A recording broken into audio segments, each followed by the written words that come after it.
एक है तो सेफ है, बटोगे तो कटोगे। इसी तर्ज पर अब आरएसएस के चीफ मोहन भागवत ने अब पश्चिम बंगाल के हिंदुओं को एकजुट करने में जोर शोर से प्रचार करना शुरू कर दिया है। आने वाले समय में वेस्ट बंगाल में भाजपा उतनी ही आक्रामक दिखेगी जितनी दिल्ली में थी। भाजपा के पास टीएमसी को हराने का कोई और तरीका नहीं है। ममता को हराना केजरीवाल को हराने से कहीं ज्यादा चैलेंजिंग होगा। हरियाणा, दिल्ली और महाराष्ट्र के बाद आरएसएस ने वेस्ट बंगाल के लिए कमर कस ली है, जिसके लिए अभियान भी शुरू हो गया है। वेस्ट बंगाल में टीएमसी को हराना सिर्फ जीत नहीं होगी, ये ऐतिहासिक और क्रांतिकारी होगा।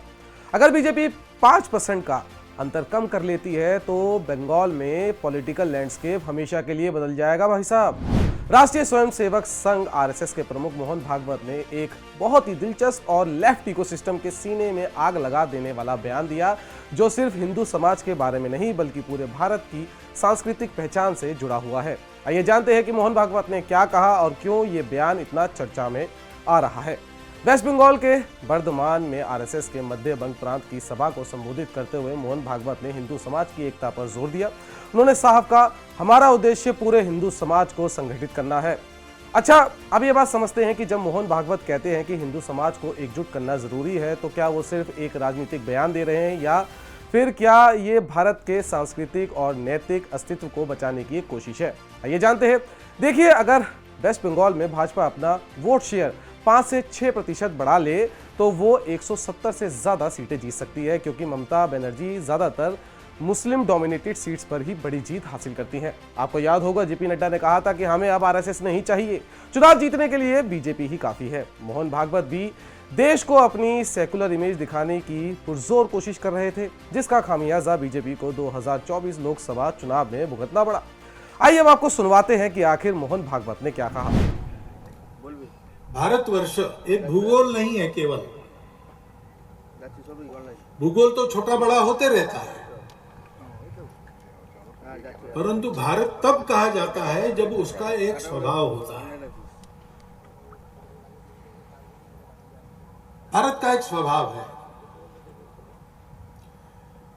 उस स्वभाव के साथ हम नहीं रह सकते ऐसा जिनको लगा, उन्होंने अपना अलग देश बना लिया। सृष्टि के चराचर जगत में, जड़ चेतन सब में वही एक है जो नहीं बदलता, जो पहले भी था, आज भी है, कल भी रहेगा, वो शाश्वत है। बाकी सब बदलते रहता है, वो बदल भी उसी एक की अभिव्यक्ति होती है। और इसलिए हम आजकल कहते विविधता में एकता,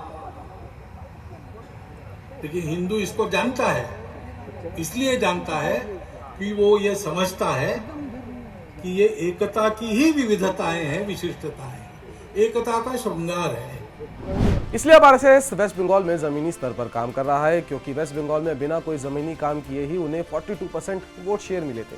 अब सवाल यह है कि क्या आरएसएस सिर्फ हिंदू धर्म के लोगों को ही एकजुट करने की कोशिश कर रहा है या ये संदेश सभी भारतीयों के लिए है?